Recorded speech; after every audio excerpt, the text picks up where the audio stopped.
ব্যস্ত দিনে সকালে হাতে 5 মিনিট সময় থাকলে কম সময়ে বানিয়ে নিন সুস্বাদু এবং স্বাস্থ্যকর ওটসের অমলেট।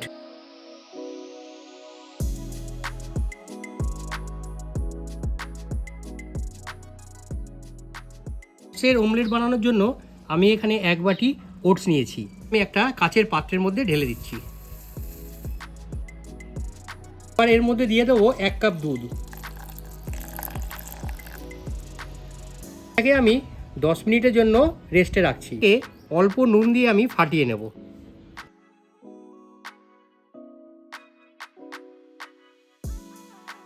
মিনিট হয়ে গেছে, এতে এবার আমি দিয়ে দিচ্ছি গ্রেট করে রাখা গাজর। এবার দিচ্ছি কুচিয়ে রাখা ধনেপাতা।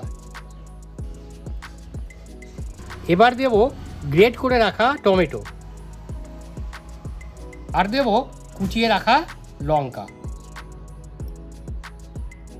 দিয়ে দেব স্বাদ মতো নুন, চামচ চিনি।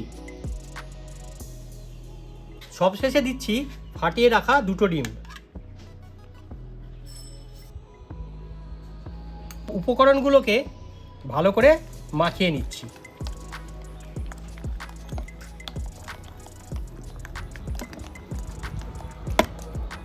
এটাকে এমনভাবে মাখাতে হবে যাতে এর মধ্যে কোনো লাম্পস না থাকে। একটু সময় ধরে এটা মাখাতে হবে। টেক্সচারটা ঠিক এই রকম হবে। ওটসের অমলেটটা ভাজার জন্য আমি ফ্রাইং প্যানে 1 চামচ সাদা তেল দিয়ে দিচ্ছি। তেলটা গরম হয়ে গেছে, এবার আমি এই মিক্সচারটাকে ঢেলে দিচ্ছি।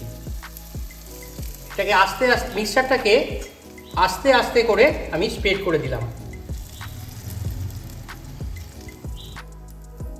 অমলেটগুলোকে লো ফ্লেমে আপনারা প্রত্যেকটা সাইড 3 মিনিট করে বেক করবেন। 1 পিঠ হয়ে গেছে, এবার আমি অন্য পিঠটা করব। যার জন্য দেখুন কিভাবে আমি উল্টাচ্ছি।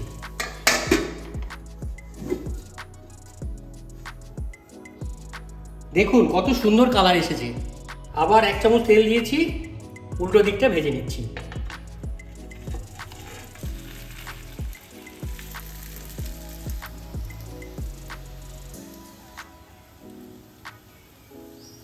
দিকটাও ভাজা হয়ে গেছে, এবার আমি নামিয়ে নিচ্ছি।